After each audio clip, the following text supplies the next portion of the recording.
Good morning, everyone. This is author R. Weir.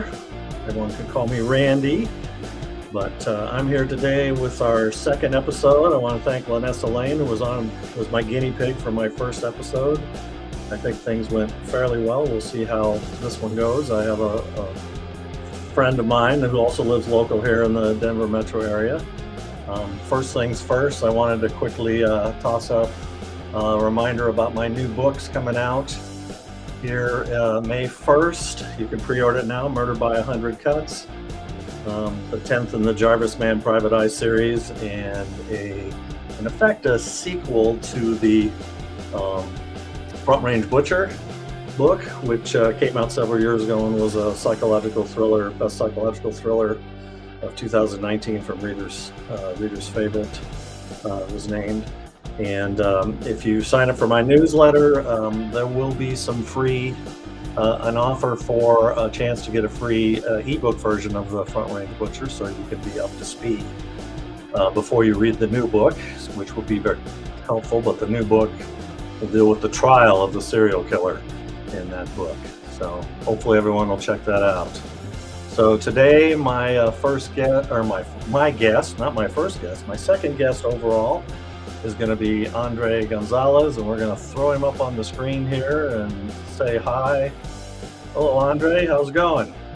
Hello, everyone. Good. How's it going? Forgot to turn off the music here. Oh, yeah. Stop the music. There we go.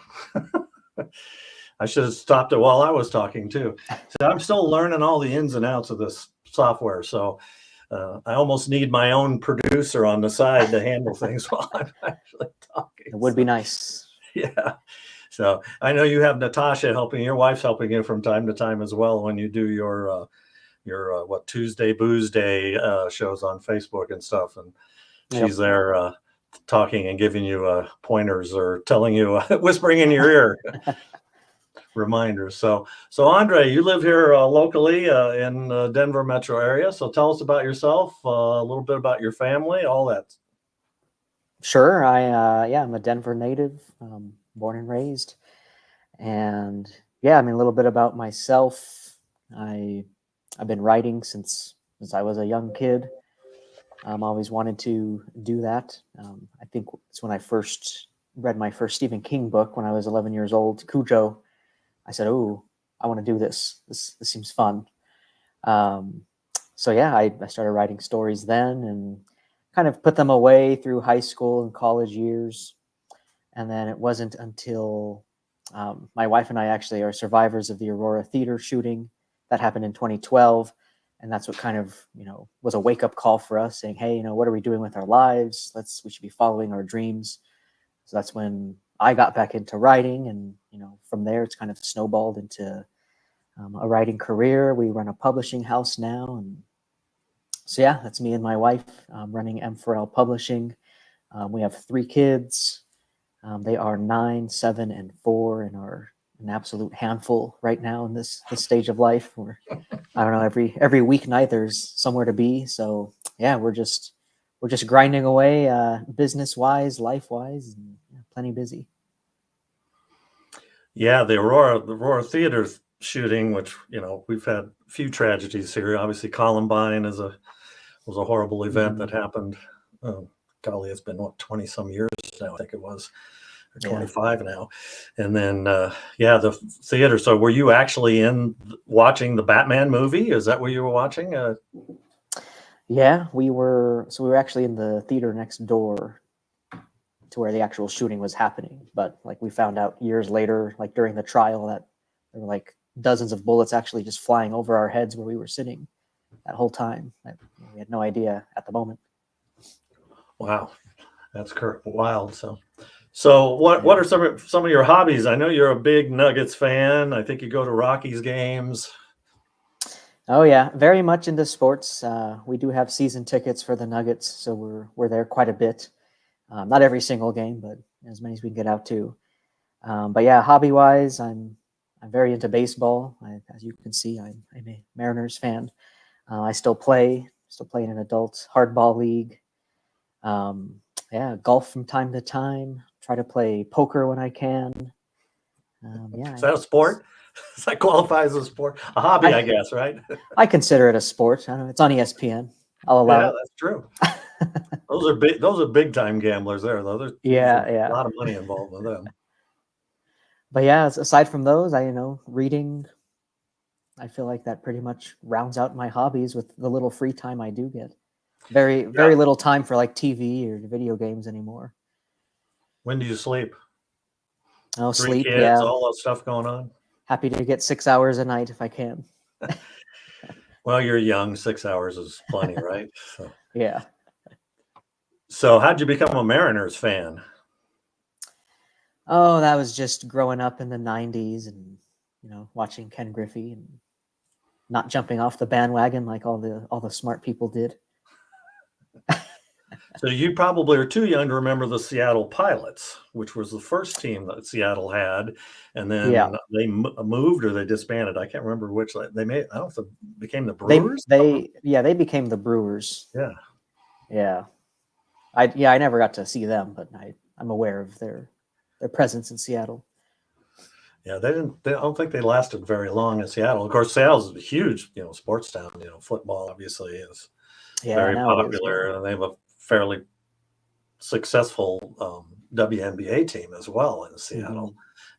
And of course, they used to have the Supersonics, and I think they moved either to New Orleans or Oklahoma City. I can't remember which, but years and years ago. So, yeah, big sports town. So, Denver, there's nothing but stores.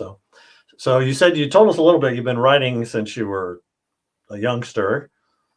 So the motivation for writing, was that did you find it therapeutic? Did you always have all these stories haunting your brain? How? Oh yeah, more story ideas than I know what to do with. I still have story ideas that I jotted down from when I was like 11 years old that still have not been written. So yeah, I'm never worried about running out of things to write about. It's just finding the time to get all the words in, which I'm lucky. I've been able to put out about 2 to 4 books a year, depending on the size of the books that they end up being. 2 to 4 a year. Wow. Yeah. I'm amazed you get 6 hours of sleep with everything else going. Like you said, you got 3 kids in first. I waited to really start until my daughter was really a teenager. And she was pretty much kind of on her own and doing things. We did a lot of family things. I only had one. You got it times 3. I can't even imagine trying to do it when she was, busy and she was in band and then she started playing tennis and everything else. And I'm sure your kids are fairly athletic and they're creative as well. Oh yeah, they're in sports and ballet and tap dance and Boy Scouts, everything. Yeah, that's amazing that you get 2 to 4 books done a year. That's right. I've been happy the last couple of years. I've been able to get 2 books a year and that stuff. Though some of my books are quite large, but anything. Yeah. But, yeah. So the first thing you wrote, what was that? I mean, and it could be just a little thing. It may have never even been published. Maybe it was poetry or something. No. So it was actually Followed Home. I wrote that on 100, I think about 100 pages of loose leaf paper when I was in middle school. Handwriting. Handwritten. But yeah, funny enough, that ended up being my first book I published. Obviously, I didn't publish what that 11-year-old me wrote, but like a lot of the guts of the story were in place from that original manuscript. So I, went back and rewrote it as an adult and let it become my first book, my first step into the publishing world. Do you still have that paper, all those 100 pages somewhere? Do you have a framed or something, that first page or anything? Stored away in a file? Yeah, it's somewhere around here. the archives. Museum piece someday. Yeah, that'd be nice. So then are you indie? Pretty much an indie author? I know you have your own publishing company, but yeah, I mean, I should say, well, now mostly. So actually recently had a romance book published through a friend's romance publishing house. So I'm traditional in that sense. I also have 3 of my audio books published through Podium Audio. So they're very much traditional on the audio side of things. But outside of those 3 books. Everything else has been indie on my own, or through our publishing house that we run. And what about your covers and all that? Or do you have someone to design them, or do you all do it yourself? Oh no, we hire that out. We worked with one cover designer for, I don't know, probably the first 15 or so books of mine. Really liked him, but as we kind of morphed into our business, we take more of a business approach and say, you know what, you're a little too pricey for what we're trying to do. So we had to find someone who's a little more within our budget. But yeah, I've been working with them on my most recent series, the Ariel Lucila series. They've done the covers for the other authors we've published in our publishing house, and they've even done Natasha's children's book, all the illustrations.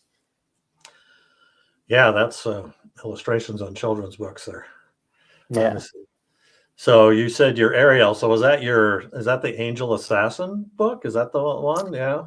That is, yeah. Angel Assassin is book 1 of that series. There are currently 5 books out in that. But yeah, that's the book to start on. They don't need to be read in order, but I would say at least start on book 1. It has more of a, deep dive into the rules of the universe and all that, so you get familiar. Yeah. So, and then you like time travel. So your genres kind of cover a lot of different, your thrillers and time travel. Obviously you said you wrote a romance. Use a different name, if I remember right, too, right? Yes. So yes, the bulk of my work is either thriller, horror, and the thrillers are pretty much time travel thrillers. The romance book was actually done as a gift to Natasha for our 10-year anniversary. So I wrote that whole book in secret and went through the whole process of getting it published in secret so that I could deliver it to her as an actual surprise. Which went well. I gave it to her we went on a cruise to celebrate the 10-year anniversary with all the family. So I got to give it to her on there. Yeah, I think I pulled it off well enough. Was able to keep it secret. That's probably pretty tough. Yeah. Especially you work pretty closely together, both of you, don't you, when it comes to she's right there. She's about 8 feet away from me right now. Yeah. So. Well, she can always stick working her on our website or something. She can throw her face in and say hi if she wants. Yeah, so that's pretty good. So did you give her? You had a bound copy that you gave her and you signed it and all that? Yep. Yeah, it was the finished product essentially, paperback. Here you go, a little note from me inside. Yeah. Nice. Yeah. So you mentioned Stephen King. Who are some of your other influences when it comes to writing? Who did you like to read, maybe even when you were younger? When I was young, it was pretty much only Stephen King and Dean Koontz. Harry Potter I was very into as a kid. But yeah, as I've gotten more involved, I've really branched out. I try to read everything, a little bit of every genre, even just to get familiar. I feel as a writer, you can pick up new skills from reading other genres, seeing how people do things. Like even writing a romance book was an absolute crash course. I feel like once I got my first draft back from the editor, I felt like I knew nothing about writing, because the approach in romance is a complete 180 from what I'm used to as a thriller. It's very much let's slow down the pace. Let's really just stay in the moment. Whereas thriller writers were kind of okay, well, let's just get to the fun stuff already. Right. So yeah, I feel like I learned all kinds of new skills from that process that I've been able to implement a little more picky in my thriller books. Yeah, thrillers are very much can be breakneck. You don't have many lulls in a thriller book, and I'm sure you probably found that difficult. It's because you're kind of, when you're writing thrillers, you're kind of okay, we have a little lull here. Okay, now we got to pick the pace back up again. Right. Romance it's more step, and it's very, very calm. Obviously, no blood loss, nobody dies. Yeah, it was very hard to not kill anyone in the book, but that's what you have to do, I guess. Yeah, well, maybe in a sequel, right? Right.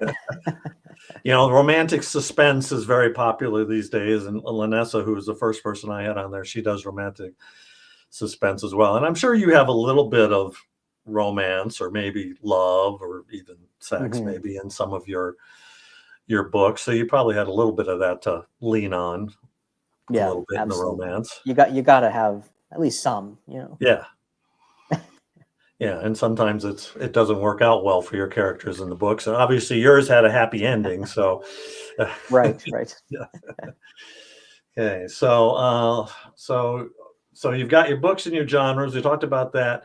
So I know you have your um, so this is your one of your time travel, the Wealth of Time series, and there's been 6 books so far, right? Yeah, that series is complete. So yeah, those are all 6 books in the series there. And yeah, those are in order. But yeah, Wealth of Time has by far been my bestseller of my career. Really elevated us to the next level. Um, so yeah, that definitely. If you're new to me, I always say that's kind of the best place to start. That's where most readers fall in love with my work, is that series.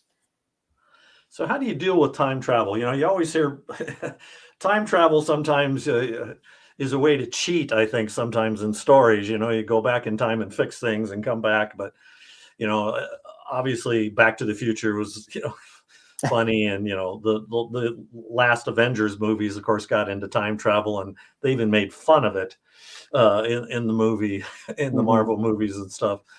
So how is it? I mean, do you follow any strict rules when it comes to time travel? And Yeah, I created rules around it so that it couldn't be so, you know, easy as, just going back and shooting Hitler in the head. Like it yeah, can't be that simple. right, Um, so yeah, basically I played it as like, well, the past is kind of also its own character in a sense where, if you're traveling into the past isn't going to just allow you to do whatever you want. The past is trying to conserve itself. Like, these are the events that happened in the past, and as the past, I'm going to try to make sure that stays on course. Now, that's kind of providing the roadblocks and the challenges for the characters to go back and change things. So it's not just a matter of figuring out, like, oh, how do I go about changing the past, but how do I overcome, whatever resistance the past is going to throw my way. right. Yeah, because sometimes the past, no matter what you do, it's still it may go different course, but it still ends up at the same destination, so to speak. So Right, right. yeah, yeah. So you can't, unfortunately, you'd love to be able to obviously change those horrible things that have happened in life, but sometimes they're inevitable and they're going to happen anyway, and then you can't always fix it. So, Yeah. is there a main character in your Wealth of Time series, or is it a group of characters? There's 2 main characters. Martin Breyer's the protagonist, and then the antagonist is Chris Spidell, and they just have very much a back and forth throughout the whole series, kind of good versus evil. So the premise of the first book is the main character Martin. He has a long lost daughter that they've never known what actually happened to her. So he walks into an antique shop and meets the owner of this shop, who's this old, strange man who ends up being Chris. And he offers him the opportunity to travel back in time to find out what happened to his daughter. But what you find out is Chris kind of has his own agenda. There's a war essentially unfolding in the time travel world between people trying to do good with time travel versus people trying to use time travel for evil. So Chris is out there being sly and trying to recruit people onto the bad guy's side. But obviously Martin doesn't know any of this is going on, so he gets sucked in and doesn't really know who to trust once he starts meeting like other time travelers. Um, so he does get to find out what happened to his daughter. Obviously, I won't spoil that for any readers out there. But he does find out in book 1, and then the rest of the series kind of just focuses on him being sucked into that time travel world and trying to decipher, who's good, who's bad, what side do I need to be on, and it kind of just focuses on that throughout the rest of the series. Interesting. And you said that series now is complete. No, It is, yeah. no plans to do any more. No, so the Ariel Lucila series is actually a spin-off. so Ariel, she's introduced in book 5 of the Wealth of Time series, but her her series is kind of its own thing. It doesn't really have anything to do with Martin and Chris. Like their Martin and Chris's story is completely resolved by the time you read the first Ariel book. So you don't have to have read them side by side, but if you do, you get more out of it by kind of saying, oh, I remember Ariel from book 5 and book 6. It's fun to kind of see her doing her own thing now in her own series. And how many books did you say in the Ariel series now? That one has 5. And you have more planned? Not at the moment, but I do plan to hopefully revisit it at some point. So where's your focus now on books? What do you have more new series coming out? I know you had some older series as well that were more horror based. Yep. So my current focus, I just want to write straight thrillers. So I'm writing a kind of like a Jack Reacher style thriller right now. Mm-hmm. It's called Never Look Back. The main character's name is Johnny Mendez. So he's very much that ex-military, ex-CIA background drifter, right. Just very much playing on those popular tropes. Because that's I want to reach a bigger audience. I love the time travel community. We have so much fun. That's what a bulk of the Gonzalez gang on my Facebook group is all about. But unfortunately, it's a fairly niche genre. It's hard to get a lot of traction within there. I want to write just a more straight thriller. Hopefully, that will just bring people into all of my books. Is my goal there. And I'm having a blast with it. It's actually the first time I've written in the first person. So it's kind of been a learning curve in that sense. I've never done that before. But yeah, I don't know. I took a whole new approach to writing this book. Like I want to understand, the title, my character, what the cover is going to look like, the blurb. Like I want to have have all those things in line before I started writing. So I'm kind of writing from, another perspective in that sense. And I actually focused a lot more of my time on outlining. I'm very much a pantser at heart. I love just getting to sit down and let's just write whatever comes into my mind today. But I've actually found with having a more strict outline, more detailed outline, like I'm actually able to just crank out words at an unbelievable pace. I'm doing 1,500 words an hour, which is by far the fastest I've ever written. And a lot of that goes to having that outline and just being able to sit down and say, I'm writing this scene today. I know exactly what I want to have happen. And it's flowing a lot, very well. How big a book do you imagine this first book going to be? I think it's going to be around 90 to 100,000 words when it's all done. And I'm currently at 55,000. So I am targeting around a July or August release for that. Yeah, because thrillers generally are usually fairly big books. I mean, if you've read the Jack Reacher books, most of his are in the 400 to 500 page range a lot of times. Exactly. Yeah. And yeah, you usually have a lot of breakneck action going on and all that. So first person. So all your other books have all been written in third person, I'm assuming. Yep. And third person point of view, I'm guessing, or so. Yep. First person. See, I always started with first person. My first Driver's Man series was all first person. It was the private eye. It was kind of the classic hard-boiled snarky. And then I had to transition to third person, and sometimes I get the two mixed up. Sometimes when I'm writing, I'm going like I'm starting a new series now, and it's got part of its first person and part of its third person. And sometimes I get into a chapter, and I'm going, oh crap, I'm writing in first person now. I need to be writing in third person, so I have to kind of redo everything. So, did you find that was a little bit of a struggle when you were doing the first person at first? Oh yeah, So funny enough, it wasn't actually, I didn't have issues like with switching between first and third. It was actually, I found myself writing present tense instead of past tense. Sure. Whereas like, I don't know, for some reason that was just like writing in the present tense first person was just like coming more naturally, I guess. So when I'm going back and rereading, I'm like, wait a minute. I says, he says, like that's not right. So I had to go back and clean that up. But I think I've got that out of my system by now, so it's a little more focused. Yeah, my editor still gets me on some of that sometimes. You don't need to skip there and always say "I said" all the time, because you Right, already know it's in your first person, so you don't right, need to right. do that. Yeah, you're kind of narrating, you're acting as yourself somewhat, and all that. So, I actually did get a few questions here. Oh, So sure. today, it just says Facebook user. It said, "What type of events do you attend each year for your books?" Oh, okay. So we do a variety. We do a lot of craft fairs. That's where we've met. I know Yep. you're big on the craft fair scene.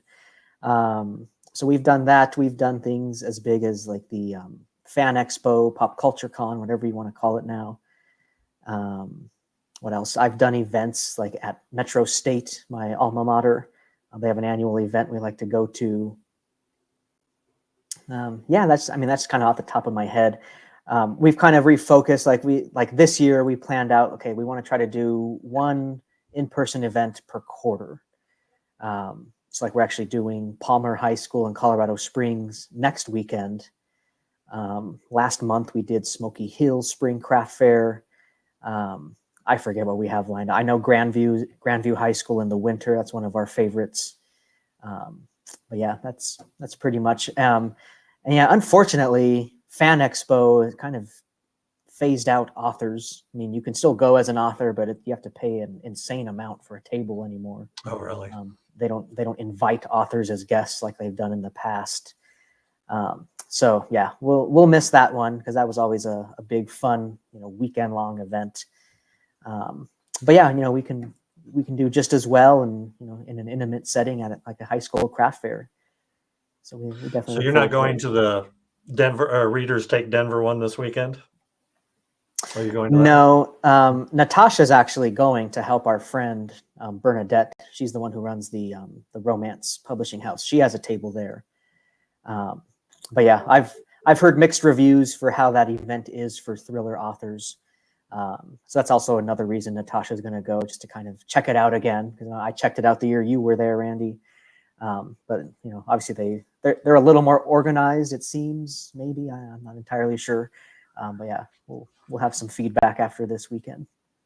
Yeah, they're trying to build the thriller side. I mean, I didn't do that well. Most of the thriller authors went there didn't do that well. They're trying to build it up. Mm-hmm. The romance authors, it was nuts. It was like huge Yeah. lines, and you couldn't even walk into the room. They did it downtown the first year, and it was in 2 different towers, and Mm-hmm. it was a bit confusing. This year they're out at the Gaylord out by the airport, so probably a little better location. So hopefully, but Vanessa, who I had on last week, and a couple other, Kirsten Moglin, who's Mm-hmm. Kirsten, and she's going, I believe, again this year. And even she, who's like a million seller when it comes to ebooks, even she didn't do that well the first year. So Mm-hmm. I'm on the interest form for next year, but I wanted to give it another year to hopefully get the thriller authors a little better. But yeah, the craft fairs are always big events. I think didn't you go to Vegas? Wasn't that an author event of some kind that you went to last year as well, if I remember right?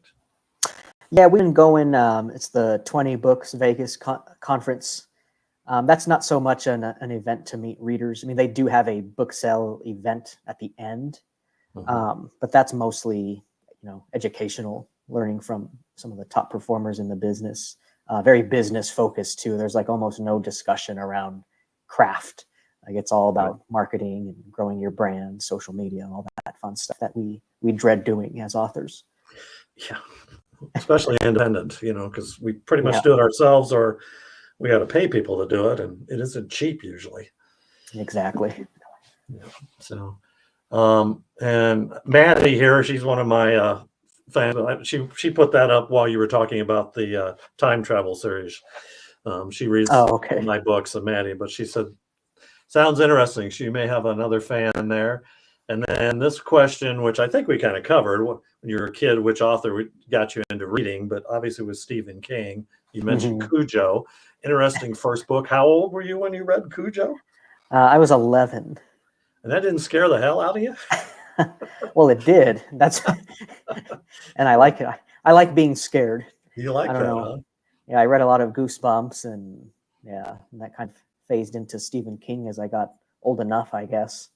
I remember I read like Pet Sematary when I was maybe 14 years old, and I devoured that book in like 3 days. Christine, do you read that? And oh yeah, all his classics. I think I've read by now. Most of which were made into movies that weren't very good movies a lot of times. So exactly. I mean, I don't know how most of his books are quite large. I mean, yeah. And how you pare that down into a 2-hour movie, I think it does better when they do like a mini series, or, like the Jack Reacher book's the same thing. You make a 2-hour movie out of a 400-page book, it doesn't work. But if you do it across 7, 8 episodes, you can get a little more in depth into the characters and the plot line as well. You just have to leave out so much. Oh yeah, I just recently finished the first season of the new Reacher series on Amazon, and it's really good. I enjoyed it.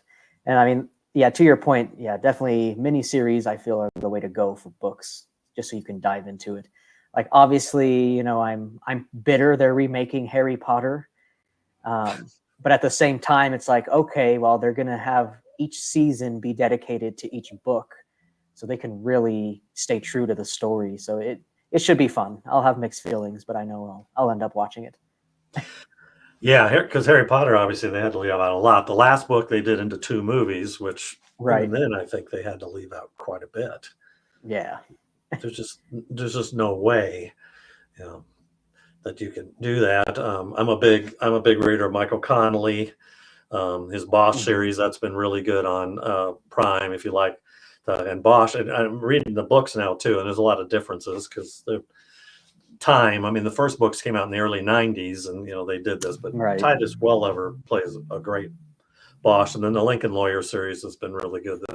Why one's on Netflix and one is on Prime, I don't know. I mean, because they're actually stepbrothers. They have the same father, so you'd think you'd want to cross over there. And some of the stuff they did in Lincoln Lawyer, the books, Harry Bosch was in. Harry Bosch is in most of the Lincoln Lawyer books, but they couldn't write him into that because it's 2 different networks. So it's like, so that sometimes kind of frustrates you, but Michael's making a lot of money on it. So all right. So you said you're pretty much a pantser by this way your earlier books, but this one you're doing plot, or do you think you're going to continue to plot, or do you think because of the thriller genre you think plotting is going to be a little better for you? I'm definitely going to stick to plotting. However, I give myself some leeway where I can still, I'll be in the middle of a scene and be like, ooh, I think doing this would be better. And, at that point I'm kind of veering off the outline, but it's usually just to add like, oh, this will be a fun twist, or this will be a better way to just kind of end this scene here, to end the scene on a cliffhanger sort of thing. And then I can still find my way back to the plot and tie it all back together.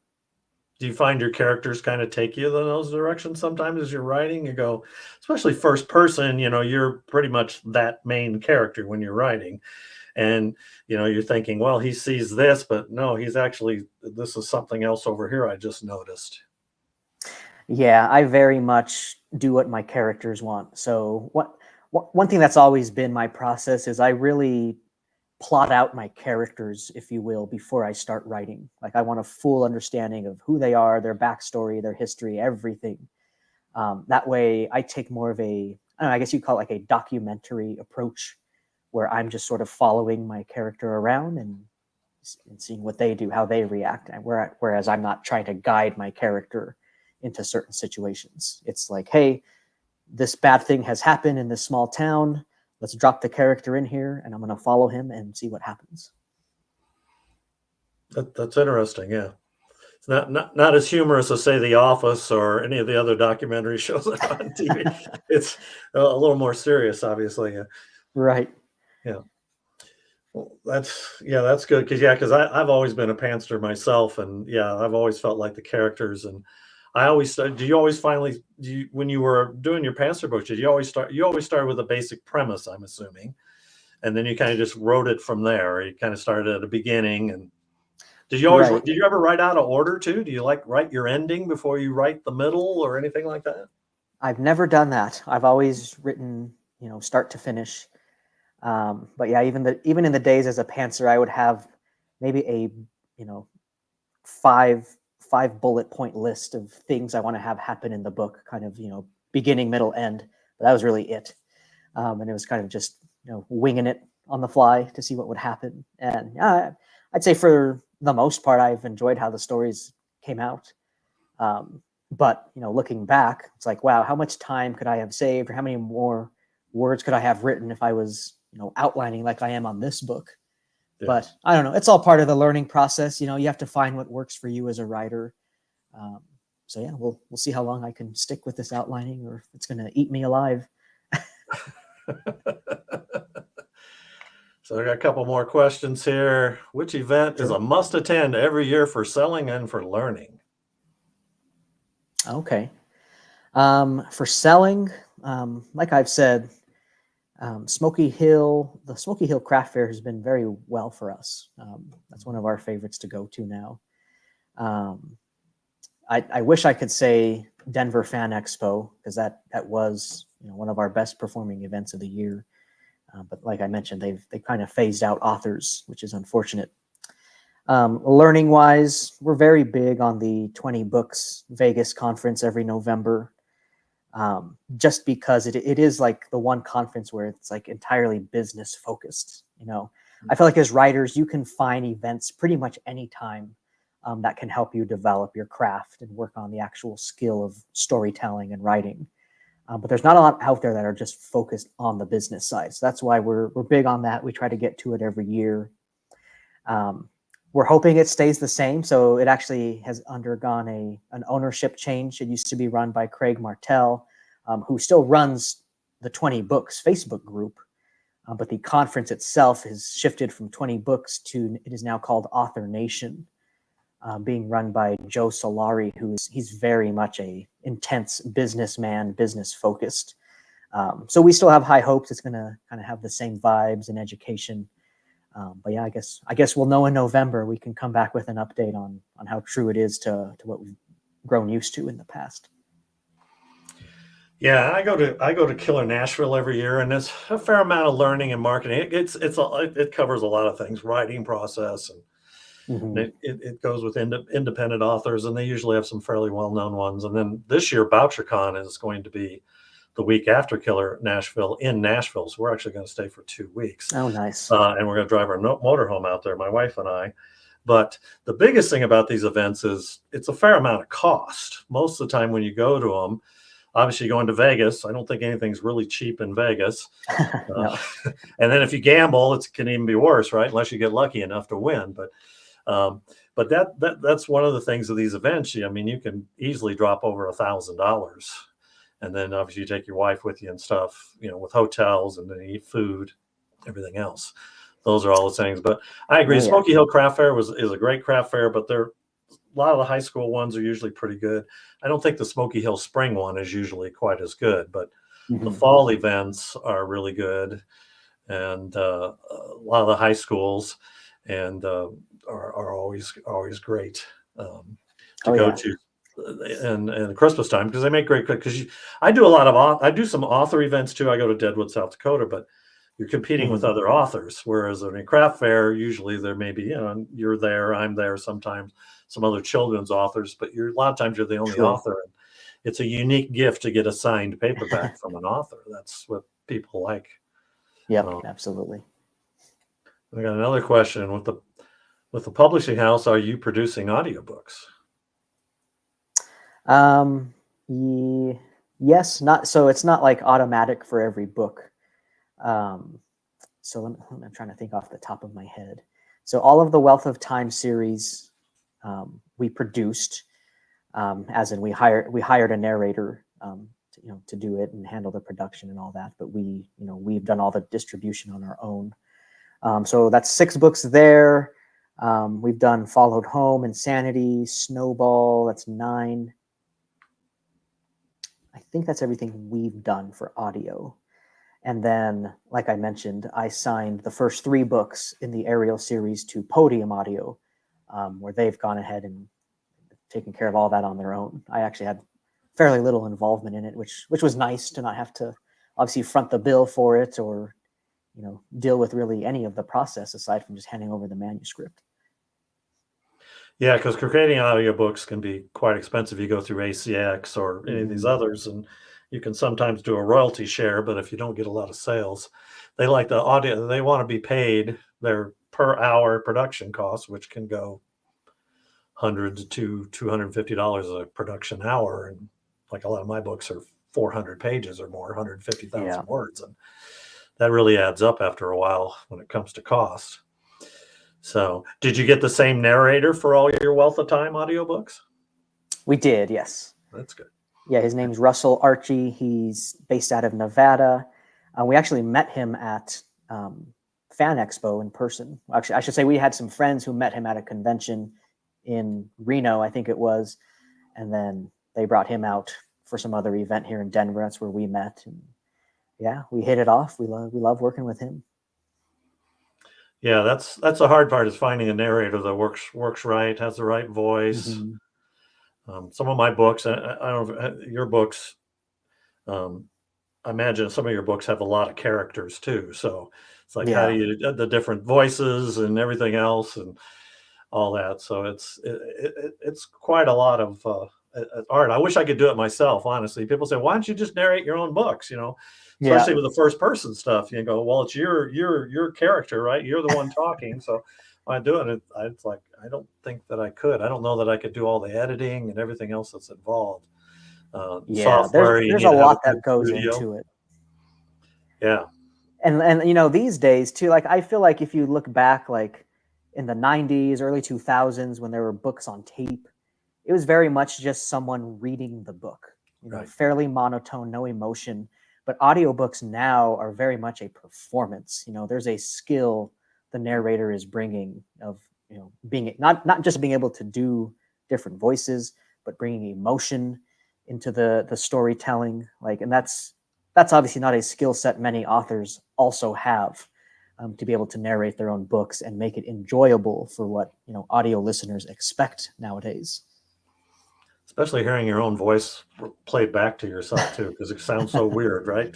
Oh, that's the worst. That drives you crazy. So are any of your characters based on real people? Yeah. So actually, the main three characters in the Ariel Lucila series are Ariel, Felix, and Selena, and those are my three kids. Those are their names, and I based their current personalities and projected to what that would look like as adults. So yeah, if you've ever met my kids or know them, you'll get a kick out of reading the Ariel books, because their personalities very much shine through those three characters. And do they realize this? Obviously, they're probably not to the age yet where they're probably reading those books, depending on the content of the books. Or you said 9 was your oldest, right? Right. Yeah, they have not read them yet, but they're very much aware that they are the main characters in those books. So they're excited for whenever we grant them permission to read those. They'll be going, Dad, I'm not like that. Come on, right? Yeah.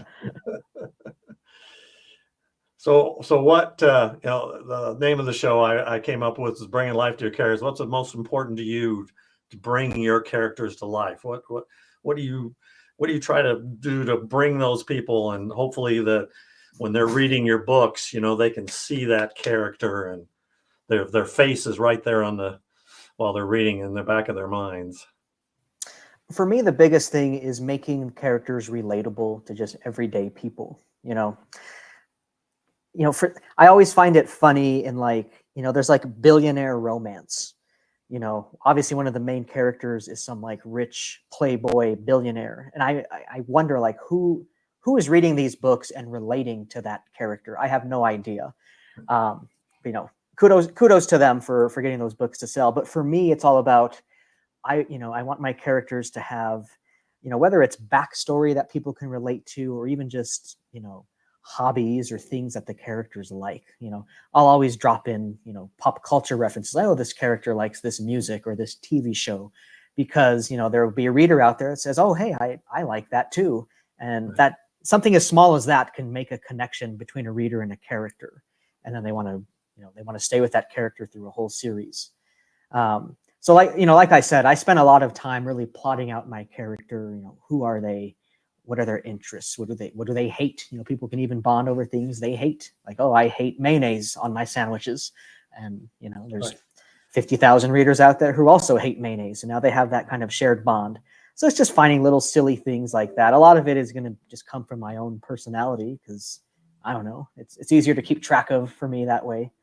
So yeah, that's little things I feel like pay off in bigger ways in that sense. So your new first person book, writing in a first person, do you think that character is really you? Is there some aspects of you that's in that character? Because people always ask me that about my Jarvis Mann series. Is that really you? Yeah. So to an extent, I mean, obviously, like I said, it's a Jack Reacher type story. So he's very much, huge and muscular and badass and can kill people with his bare hands. You're not huge, muscular, and badass, Andre. Come on, I've met you several times. We Nope. know. I am 5'6". My main character could probably pick me up and throw me across the backyard. But personality-wise, I would say yes. I made him very, introverted, likes to keep to himself. So yeah, a lot of myself shines through in that sense. And I also made him, Mexican American like myself, so that I can kind of, play off of that cultural background, from experience. Yeah, that's great. I mean, that's it's always kind of a fantasy character. It's like, yeah, I could be him, but some aspects are me. But if I made him completely about me, he probably wouldn't scare the hell out of too many people, right? So Exactly. Yeah, I am not going to go, stop some drug cartel infiltrating a city. I'll leave that to Johnny to do. So are any of your stories based on real events? Based on real events. Okay. I Let's know see. we talked about your kids being some of your characters, but do, do you ever see things like you see stuff on the news and you go, oh, that would make a good story, and you maybe fictionalize it? hmm So, well, one obvious one that comes to mind is the second book of the Ariel series. It's called Secrets in the Vault. Um, that one. So I guess some background. So the Ariel series, they're essentially a team of time travelers who go back to solve cold case crimes. However, the only one that is based on an actual cold case crime is book 2, Secrets in the Vault. And it is based on the 1991 Father's Day massacre that happened here in Denver.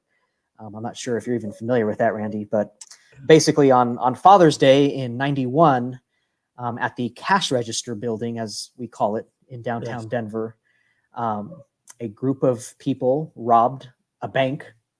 And keep in mind, it was a Sunday, so the bank was closed. So like they infiltrated down to the vault. There were workers working there, like doing their weekend count or whatever. Multiple people were killed. The bank was robbed, and no one was ever caught for the crime. There's lots of theories out there.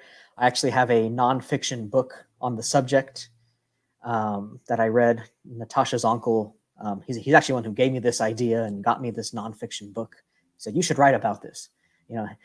He's that relative for me. You should write this story. So I can totally thank him for that idea. And yeah, I just had a lot of fun with it because, there never really were any true leads.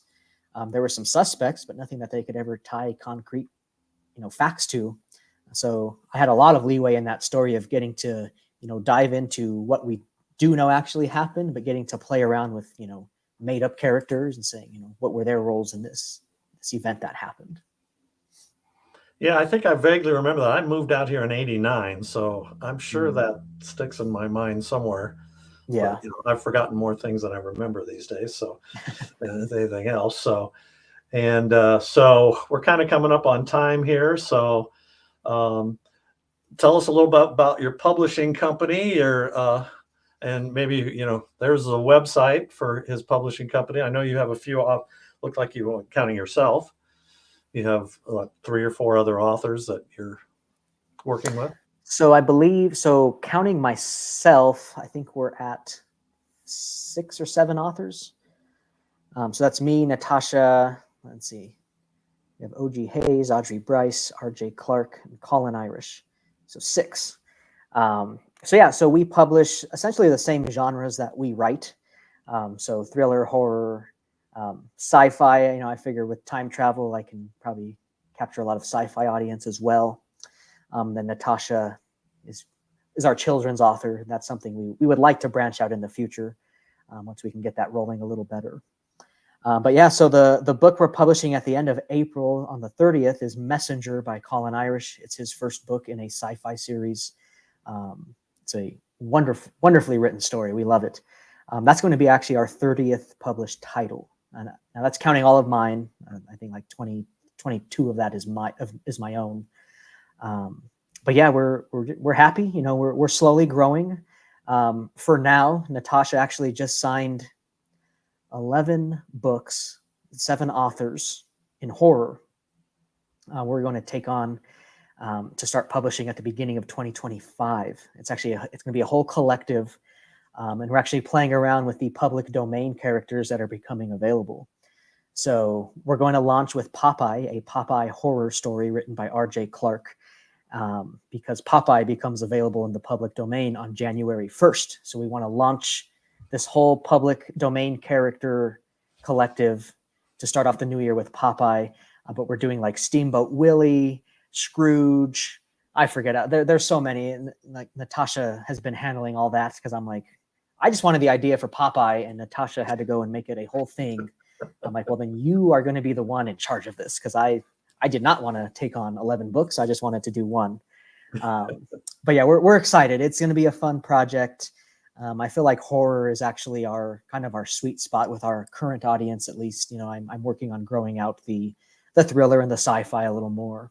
But right now, our horror audience is pretty steady and hungry. So I feel like, we're going to have 11 books to give them in a 3-month time span. So it's going to be very hectic in the second half of this year and beginning of next year for us.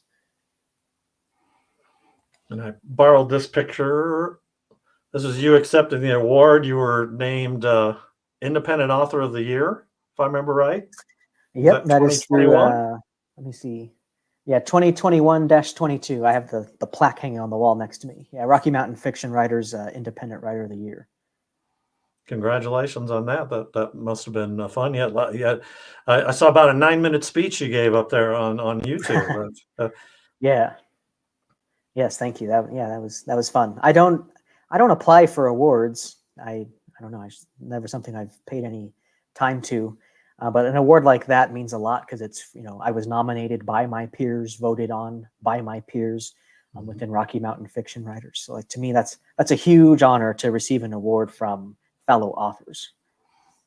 Yeah, because most of these awards you got to pay for to get books submitted. So people don't understand. It's like right, and there's a panel of judges, and it's a whole thing. Yeah, there's always a cost involved. Some are more expensive than others, and it's the same thing with some of the most of the editorial reviews can be quite expensive. Kirkus, they charge $400 or $500 for a review, which is that's crazy expensive. I mean, I know it makes and breaks, but for an independent author, that's a lot of money to spend. The publishing companies can spend that kind of money, but we don't want to spend that. So what you've mentioned a couple of events you had in the future. We're coming up on time here. You said you're going to high school on this weekend. I think you said it was next weekend. Next weekend. Yeah, Palmer High School in Colorado Springs. And that's just a general craft fair then that's going on there. Yeah, it's like their spring craft fair that they're doing. And then you've got there's your website with your books, all your different books, and then you do have a newsletter. Yes. And if you sign up for the newsletter, do people get an offer for a free ebook or something along those lines? Yep, I offer 4 novellas for free to download. 2 are prequels to the Wealth of Time series. 1 is a prequel to my Exal's Attack series. That's like a sci-fi horror kind of alien invasion that takes place here in Denver. And another is a prequel to my Insanity trilogy, which I don't know if you can't really tell because of the glare, but those are the 3 covers on the wall behind me. That's more of a psychological horror. Yeah, and I actually grabbed a picture of that Oh, off the you're on top of website it. there. So oops, I probably need to take off that first so I can read the reviewers. But yes, those 3 books. Perfect. And then we've got, and then you're on Amazon. So we had to join the newsletter. We put that on there, andregonzalez.net, join newsletter. And then your stuff's all available on Amazon. You can also buy books through your website too, right? And you also sell some merchandise, it looks like, on the website. Yes, we've recently launched direct selling on our websites. So you can do that either through mine, so the andregonzalez.net, or M4L where you can check out, obviously, some of the other books we publish from other authors. And yeah, we do have a merchandise section as well. It's fairly limited at the moment. That's something Natasha's working on, is expanding that out to have more products, across all the titles we have. But yeah, there's still lots of goodies on there you can check out. And if you buy direct from us, it's actually the best price you'll find anywhere, no matter the format. So ebook, audiobook, or paperback, the best price will be on our websites. Yeah, because at least for me, I go through Amazon, and if you buy direct from Amazon, they take 2 cuts. They take from the publishing side, and then they take from the Amazon store. And I can get my books and sell them generally cheaper than Amazon does. And then, of course, they're signed too, which is always nice to have a signed book from an author, which Amazon doesn't sign them for you, I don't think. So, right, that would be nice. Yeah. Okay, well, we're about at an hour, so I will wrap up with you. I'll probably stay on for a few minutes after you're gone, but I want to say thanks, Andre. I've known you for quite a few years, so good luck with your next book. I'll be interested in reading that, because I do read the Reacher series, though sometimes Lee Child prattles on a little too much, I think, sometimes. He likes to do a lot, and really long sentences sometimes. But other than that, but he actually lives up in Tie Siding in Wyoming. We I didn't know that. Drive past that. Our daughter was going to Laramie for the University of Wyoming. We drive past Tie Siding. It's like a fireworks stand on one side, and there's a little store on the other. He and his brother, who's now taking over the Reacher books, Andrew, they actually both live there. It's like a town of like 20 people. So I actually have a scene in my new book where we actually go to Tie Siding and stop there and stuff. So I didn't mention Lee Child in the book, but people don't realize, they think he probably lives in England, because I think he is from London or England or somewhere and stuff. So, but yeah, so we'll look forward to that book and your next books, and try to get some rest. Tell those kids to behave. Give you time, to do your thing. I'm sure you're going to the Nuggets' first game Saturday against the Lakers. We're actually not. My Mariners are in town this weekend, so I will be. Oh, they're playing the Rockies. I'll be at Coors Field all weekend. Oh, okay. Well, you'll be able to just down the street. Rockies aren't very good off to a very good start right now. I don't know about the Mariners. No. I think they're doing okay, but they're okay. It's a tough division. It's well for me to see the Mariners. Hopefully they can win all 3 games while they're out here. Yeah. No Ken Griffey Jr. is playing for them right now, so unfortunately. No. But maybe the next one will be coming in. So yeah. All right. Well, Andre, thanks for being on the show. Appreciate it. Thanks everyone for the comments, and enjoy the rest of your week. And and he has his Gonzalez Gang, which I forgot to grab that link, but his Gonzalez Gang website it's not a website, it's a Facebook group. And you do every Tuesday, you have a little booze day thing that you do there. That's always interesting to listen to. And you usually pick a subject and you talk about this and that, about all the trials and tribulations of being an author. Hopefully not scaring people away in the process, right? I don't know. I just try to help. If it scares them, I can't control that. Well, you never want to go in blind. As I tell most people, don't do it because you're going to get rich, because most are not lucky enough. If you are, great, but otherwise do it because you want to do it and you love it. And you don't want to work 9 to 5 the rest of your life, right? So. Yep. And you can make great friends in the author community. I will say that. Probably 99% of authors are very friendly and worth spending time with. Yep, I agree. They are. We do try to help, at least in the independent world. We Yeah. usually try to help each other at least as Yeah. much as we can. And where even though there's a competition there, I know at least for me, I'm always happy when someone is successful. I kind of wish that I had that success too, but I know they worked hard for it, so it's hard to say anything bad about them. So, Yeah. well, thanks again. Say hello to the family, and we'll see you at a craft fair along the line, I'm sure, here in the next, certainly at Christmas time. No, I'm sure we will. Well, thank you, Randy, and thank you everyone who hopped on and was part of this. I enjoyed it. Take care. All right, you too. We'll see you. All right, thanks everyone. We'll wrap things up. Thanks to Andre for being on. Thanks for everyone that made comments. We're going to try to do this about every couple weeks. In 2 weeks is the release date of my new book, so I probably will do something on that day with somebody. If I don't have an author, I may do something on my own. We'll see. But once again, sure to check out Andre's books. He's got a lot of great stuff out there. And then, like I said, Murder for Buy 100 Cuts, the new book coming out May 1st. It's available on pre-order, and you can order through my website. Thanks so much.